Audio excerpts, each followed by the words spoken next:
हरिः ओम वक्रतुण्डे महाकाये सूर्यकोटि समप्रभा निर्विघ्नं कुरु मे देव सर्वकार्येषु सर्वदा।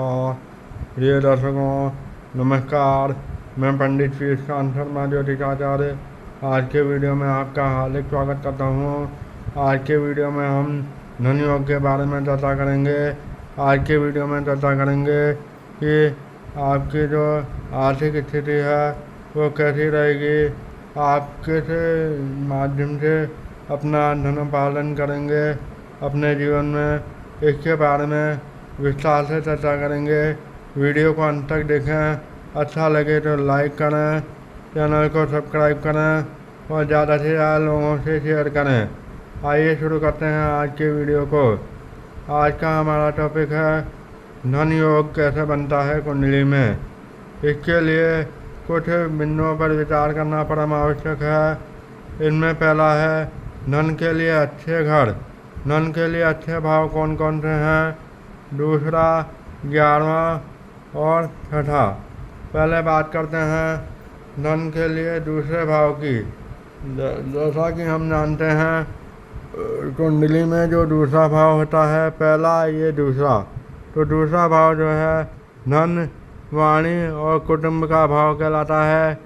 इसकी चर्चा पहले कर चुके हैं। इस प्रकार से धन का विचार द्वितीय भाव से किया जाता है मुख्य रूप से।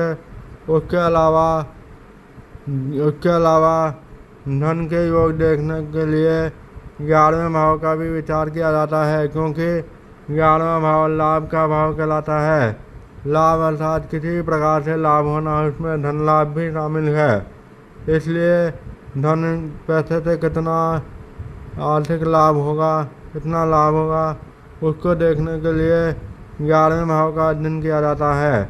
उसके अलावा छठे भाव की बात करें तो छठे भाव का भी अध्ययन किया जाता है धन के योग के लिए। अब आपको लग रहा होगा कि छठा भाव तो रोग ऋण शत्रु का भाव है, फिर ये धन के लिए अच्छा कैसे हुआ? तो देखिए, ये सप्तम भाव अष्टम द्वादशोरी के अनुसार देखें तो व्यय भाव कौन सा कहलाता है? जैसे खुद का व्यय, स्वयं का जो व्यय है वह व्यय भाव कहलाता है 12वां भाव। इसी प्रकार से हम जानते हैं कि सप्तम भाव से वैवाहिक जीवन साथी के अलावा हमारी जो डेली इनकम, रोज़मर्रा की जो इनकम होती है, उसका विचार भी सप्तम भाव से किया जाता है। तो इस प्रकार से आपके इनकम कब होगी? डेली इनकम जब कस्टमर आएंगे, ग्राहक आएंगे, तब आपकी इनकम होगी। तो ये जो है वो आपका ग्राहक है, इसको ऐसे समझिए। अब 12वां भाव क्या होता है? व्यय का भाव। यानी ये जो आपका कस्टमर है, इसका व्यय हो रहा है, इसका 12वां कौन सा कहलाया? 1, 2, 3, 4, 5, 6, 7, 8, 9, 10, 11, 12। इसका 12वां हुआ छठा। यानी कस्टमर का जो व्यय भाव हुआ वो छठा हुआ। कस्टमर का व्यय कब हुआ? जब आपके पास इनकम हुई। इस प्रकार से इनकम के लिए यानी धनागम के लिए, धनार्जन के लिए छठा भाव भी अच्छा माना जाता है। अब बात करते हैं धन के लिए बुरे भाव। धन के लिए बुरे घर कौन कौन से हैं? 12वां और 8वां। 12वां जो है खर्च कराता है, नेगेटिव और समस्त प्रकार के खर्च होते हैं। हॉस्पिटल के, हारी बीमारी के, कोई गंभीर बीमारी हो उसमें भी खर्चा होता है। ये खर्चे का भाव 12वां कहलाता है। इसलिए आपकी जो इनकम होती है उसमें से खर्चा होगा तो आपके पास से पैसा जाएगा। इसलिए धन योग के लिए 12वां भाव अच्छा नहीं कहलाता। और यदि 12वें भाव का संबंध द्वितीय भाव से हो, यानी द्वितीय भाव का स्वामी 12वें भाव में हो और 12वें भाव का स्वामी द्वितीय भाव में हो, या द्वितीय भाव और 12वें भाव के स्वामी युति बनाकर बैठे हों, तो ऐसे में जातक के विदेश में नौकरी करने के योग होते हैं। विदेश से धन कमाता है, बशर्ते द्वितीय और द्वादश की स्थिति शुभ हो, यानी वो शुभ स्थिति में हो, योग कारक हो और पाप ग्रह की दृष्टि न हो, शत्रु ग्रह से युत या दृष्टि संबंध न हो और उनकी डिग्री अच्छी हो और उच्च का ग्रह हो। द्वादश भाव में यदि कोई उच्च का ग्रह हो, स्वराशि का ग्रह हो, इसी प्रकार से यही स्थिति द्वितीय की भी हो। द्वितीय द्वादश की शुभ स्थिति हो तो ऐसा जातक विदेश में धन कमाता है। अब बात करते हैं, ये तो हुआ दूसरा, ये तो हुआ 12वां भाव। अब अष्टम भाव बुरा कैसे हुआ? अष्टम भाव हम जानते हैं कि यह गंभीर बीमारियों का भाव कहलाता है, मृत्यु तुल्य कष्ट का भाव कहलाता है अष्टम भाव। तो इन सब में भी धन का व्यय होता है, पैसे खर्च होते हैं, इसलिए यह भी धन योग के लिहाज से अच्छा नहीं कहलाता। वैसे भी अष्टम भाव सबसे बड़ा भाव होता है पूरी कुंडली में, लेकिन यदि अष्टम भाव को अच्छा करना हो तो अष्टम भाव के कुछ प्लस पॉइंट भी हैं, जैसे ये गहरी खोज का भाव है। शोधकर्ता जो होते हैं उनके वैज्ञानिक जो होते हैं उनका जो भाव कहलाता है वो अष्टम भाव कहलाता है। ऐसे लोग ऐसे कार्यों में रुचि रखते हैं।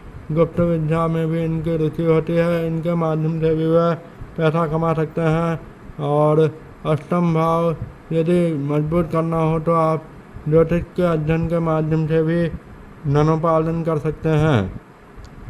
वैसे ये अष्टम भाव और द्वादश भाव अच्छे नहीं कहलाते खर्चे के लिहाज से, और अष्टम भाव तो बिल्कुल भी अच्छा नहीं है। धन के योग। अब धन के योग कौन कौन से बनते हैं कुंडली में? एक तो चंद्रमंगल लक्ष्मी योग और एक होता है लक्ष्मी नारायण योग। और भी योग होते हैं, परंतु मुख्य रूप से ये दो योग अपना महत्वपूर्ण योगदान देते हैं धनागम में। उनकी आर्थिक स्थिति बहुत अच्छी होती है, लेकिन उसमें भी द्वितीय लाभ है। दोनों की स्थिति अच्छी होनी चाहिए। दोनों अपनी मित्र राशि, स्वराशि, उच्च राशि में होना चाहिए या इनका दृष्टि संबंध होना चाहिए। मित्र राशि का, स्वराशि का या उच्च राशि का संबंध अच्छे घरों से होना चाहिए। द्वितीय और एकादश का दोनों अच्छी स्थिति में हो तब यह योग काम करेंगे। लक्ष्मी नारायण योग और चंद्रमंगल लक्ष्मी योग, तब ये धन के योग काम करते हैं। और ये जिन ग्रहों से ये योग बनता है, चंद्रमा और मंगल से, तो इनकी दशा अंतर्दशा में विशेष धन लाभ होता है यदि द्वितीय और लाभ शुभ स्थिति में हो। आगे बात करते हैं धन कहाँ से आएगा। तो जो भाव जिससे संबंधित होता है उससे संबंधित क्षेत्र से धनोपार्जन होता है। जैसे द्वितीय यदि लग्न में बैठा हो तो स्वयं के व्यवसाय से धनोपार्जन होता है, खुद अपनी मेहनत से धन कमाता है, खुद का बिजनेस होता है, जैसे अचार पापड़ का बिजनेस या कोई भी बिजनेस हो। द्वितीय भाव में यदि द्वितीय भाव में ही हो और शुभ स्थिति में हो तो ऐसे जातक को वाणी के माध्यम से धनोपार्जन होता है, परिवार के माध्यम से धनोपार्जन होता है। जैसे बैंकिंग के क्षेत्र में काम करने से धनोपार्जन होता है, एफडी के माध्यम से धनोपार्जन होता है, इत्यादि से धनोपार्जन होता है। ऐसे जातक का जिनके द्वितीय भाव में हो धन, वाणी और कुटुंब का भाव है। वाणी के माध्यम से, जैसे वाणी आपकी मधुर हो सकती है, इसके माध्यम से आप गायन के क्षेत्र में कार्य करके धनोपार्जन कर सकते हैं। अपनी प्रभावशाली वाणी से लोगों को प्रभावित करके भी धनोपार्जन किया जा सकता है। और धन, वाणी, कुटुंब परिवार के माध्यम से भी आपकी आर्थिक स्थिति अच्छी हो सकती है इत्यादि हो सकता है यदि द्वितीय भाव में ही हो। अब तृतीय भाव की बात करें तो तृतीय भाव में यदि तृतीय भाव में हो तो ऐसा जातक सृजनात्मक शक्ति के माध्यम से धनोपार्जन कर सकता है। ऐसा जातक कड़ी मेहनत करके ही धनोपार्जन कर पाता है क्योंकि यह पराक्रम का घर है, मेहनत वाला घर है। तो ऐसा जातक ऐसे कामों से धनोपार्जन करता है जिसमें परिश्रम भागदौड़ बहुत ज़्यादा होती है, जिनके द्वितीय तृतीय भाव में हो, यानी द्वितीय भाव में जो राशि है उसका जो स्वामी है वह तृतीय स्थान में हो। तो आगे बात करते हैं द्वितीय से यदि चतुर्थ भाव में हो तो ऐसे जातक को प्रॉपर्टी से धन लाभ होता है। यह भूमि, वाहन, प्रॉपर्टी, माता आदि का कारक है चतुर्थ भाव। तो यदि द्वितीय से यदि चतुर्थ भाव में हो और चतुर्थ से द्वितीय भाव में हो या राशि परिवर्तन हो रहा हो तो ऐसे जातक को अपने संपत्ति से धन लाभ होता है, अपनी पैतृक संपत्ति से धन लाभ होता है, प्रॉपर्टी से धन लाभ हो सकता है। आगे बात करते हैं द्वितीय से यदि पंचम भाव में हो, द्वितीय से यदि पंचम भाव में हो तो ऐसा जातक शिक्षा के क्षेत्र में धनोपार्जन कर सकता है। यह बुद्धि का भी भाव है तो अपने ज्ञानार्जन या अपने बुद्धिमत्ता के माध्यम से भी ऐसा जातक धनोपार्जन कर सकता है जिसका द्वितीय पंचम भाव में हो। संतान के माध्यम से भी धन लाभ होता है। उसके अलावा अब आगे चलते हैं द्वितीय से यदि छठे भाव में हो तो छठा भाव वैसे तो बड़ा भाव कहलाता है, लेकिन यह जो है छठा भाव हमारी जो है प्रतियोगी परीक्षा का भी भाव है। ये कंपटीशन टेस्ट जो होते हैं उसके अलावा द्वितीय ये सर्विस का भाव कहलाता है। जो सर्विस मतलब जो हम सेवाएं देते हैं, लोगों को जो सेवाएं देते हैं, जैसे सेवा जैसे डिलीवरी बॉय वगैरह भी इसमें आते हैं। तो द्वितीय अगर छठे भाव में हो तो व्यक्ति सर्विस के माध्यम से भी लोगों को सेवाएं देकर भी धनोपार्जन कर सकता है या सलाहकार के रूप में भी अपना धनोपार्जन कर सकता है यदि इसका द्वितीय छठे भाव में हो। ये जो वकील वगैरह होते हैं, लॉयर होते हैं, वो भी इससे धनोपार्जन कर सकते हैं यदि इनका द्वितीय छठे भाव में हो तो। उसके अलावा द्वितीय यदि सप्तम भाव में हो या सप्तम भाव से दृष्टि संबंध या किसी प्रकार का संबंध बना रहा हो तो ऐसे जातक को अपने जीवन साथी से लाभ प्राप्त होता है। उसके अलावा सप्तम भाव वैवाहिक जीवन और जीवन साथी के अलावा रोज़मर्रा की जो इनकम होती है उसका भी स्थान कहलाता है। तो ऐसे में ऐसा व्यक्ति अपने डेली इनकम के माध्यम से भी धनोपार्जन कर सकता है, निजी व्यवसाय के माध्यम से धनोपार्जन कर सकता है, धनोपार्जन कर सकता है। और आगे बात करते हैं अष्टम भाव की। अष्टम भाव में यदि द्वितीय से यदि अष्टम भाव में हो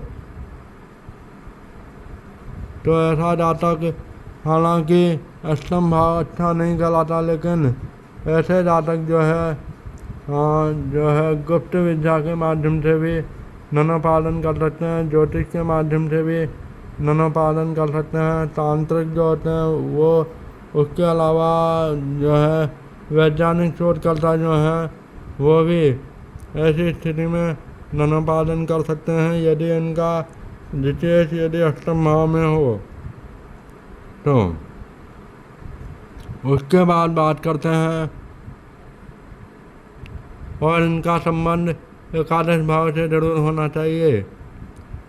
एकादश भाव भी मजबूत होना चाहिए, क्योंकि ये लाभ का भाव है।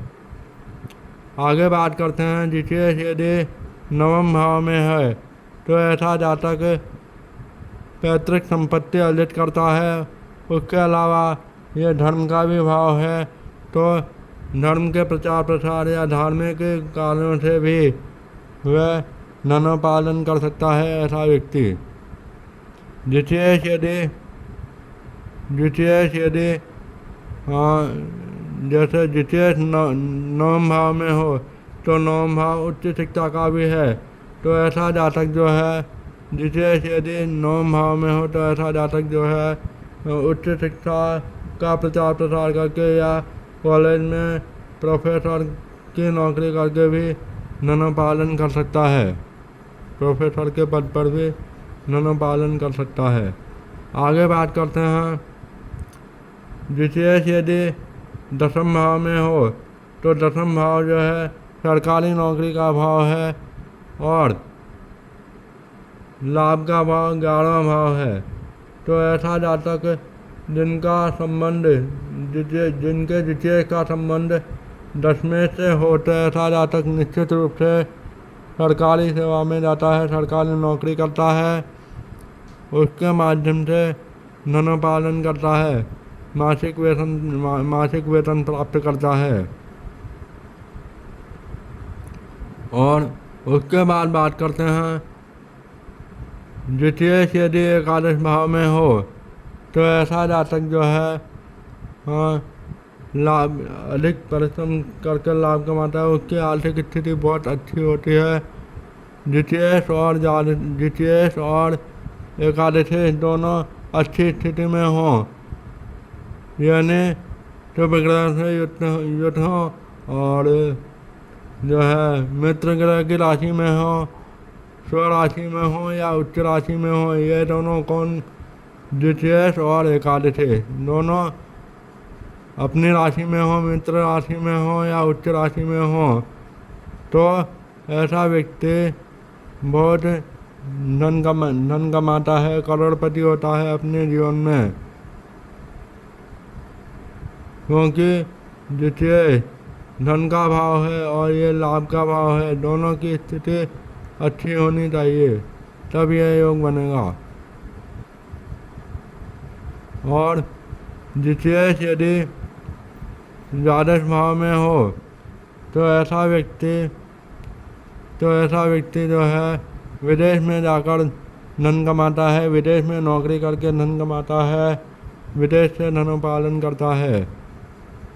परंतु यह जो है खर्चे बहुत कराता है। द्वितीय भाव का स्वामी यदि द्वादश भाव में हो तो खर्चा बहुत अधिक होता है, ये इसका माइनस पॉइंट है। अब हम बताते हैं कि बुरे घरों में से जो अच्छे घर नहीं हैं उनसे धन पालन कैसे किया जाए। जैसे मैंने आपको बताया था छठे भाव से जो है रोग ऋण शत्रु का भाव है, परंतु निजी व्यवसाय यदि हम कर रहे हैं तो ये जो कस्टमर है इसका जो खर्चा होगा उसके माध्यम से आपको धन पालन होगा। अब बात करते हैं अगला, ये तो हो गया बात धन कहाँ से आएगा। उसके बाद बात करते हैं ग्रहों की क्या स्थिति नहीं होनी चाहिए, ग्रह अष्ट ना हो, यानी द्वितीय एकादशी ये दोनों ग्रह जो है सूर्य से अस्त नहीं होना चाहिए। सूर्य से अस्त हो तो यह योग नहीं बनेगा, क्योंकि वह परिणाम ही नहीं दे पाएगा। उसके अलावा इन ग्रहों की डिग्री यानी द्वितीय और एकादशी की डिग्री 0, 1, 2, 3 या 28, 29, 30 नहीं होना चाहिए। उसके अलावा द्वितीय और एकादशी ये दोनों पाप ग्रहों से युक्त या दृष्टि नहीं होना चाहिए, या शत्रु ग्रह से संबंध या दृष्टि नहीं होना चाहिए, या अपनी नीच राशि में नहीं होना चाहिए। द्वितीय और एकादशी अपनी नीच राशि में ना हो, अर्थात शुभ स्थिति में हो तभी यह योग बनेगा, अन्यथा नहीं। और कब आएगा धन? अब अगला पॉइंट है कब आएगा धन, यानी पैसा कब आएगा?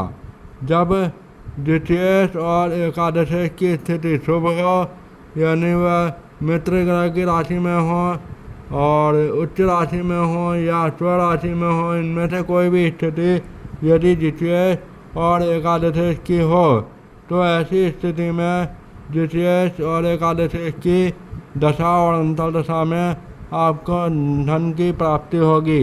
यानी द्वितीय की महादशा में एकादशी की अंतर्दशा चल रही हो या एकादशी की महादशा में द्वितीय की अंतर्दशा चल रही हो, यानी द्वितीय भाव का जो स्वामी है उस स्वामी की दशा में 11वें भाव के स्वामी की अंतर्दशा या 11वें भाव के स्वामी की दशा में द्वितीय भाव के स्वामी की अंतर्दशा चल रही हो तो यह धन लाभ होता है। उसके अलावा अंतर्दशा और महादशा के अलावा सूक्ष्म जो दशाएँ होती हैं, छोटी छोटी दशाएँ होती हैं, वो भी किसी न किसी रूप में धन लाभ कराती हैं। जैसे अंतर्दशा, प्रत्यंतर दशा, प्राण दशा भी यदि द्वितीय और एकादशी की चल रही हो तो उसमें भी आपको किसी न किसी छोटे छोटे रूप में धन लाभ होता है। परंतु अधिकांश धन की प्राप्ति जो है 100% धन की प्राप्ति जो है एकादशी और द्वितीय की दशा अंतर्दशा में ही होती है। अन्य छोटी छोटी दशाओं में धन लाभ जो है 70-80% ही होता है। आगे बात करते हैं, यदि द्वितीय और एकादशी की स्थिति सही नहीं हो, यानी जो मैंने नकारात्मक बातें बताई बुरे घर में हो या तुरंत खर्चा हो रहा हो, जैसे ये अशुभ स्थिति में होगा, जैसे द्वादश अशुभ स्थिति में होगा और धन भाव में होगा तो जल्दी खर्चे होंगे और इससे नुकसान होगा। अब इनके उपाय क्या करें? यदि कोई ग्रह डिग्री कम हो, अष्ट हो या पाप ग्रह से युति या दृष्टि हो या शत्रु ग्रह से संबंध बना रहे हो तो ऐसे में क्या उपाय करके इनके नकारात्मक परिणामों से बचा जा सकता है, उसके बारे में चर्चा करते हैं। उससे पहले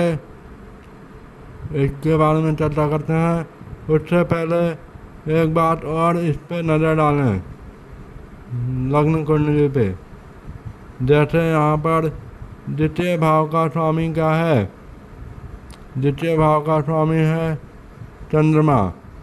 चंद्रमा यहाँ पर बैठा है दशम भाव में। दशम भाव में एक तो मित्र के घर में बैठा है, दशम भाव में एक तो केंद्र में बैठा है, दूसरा मित्र के घर में बैठा है।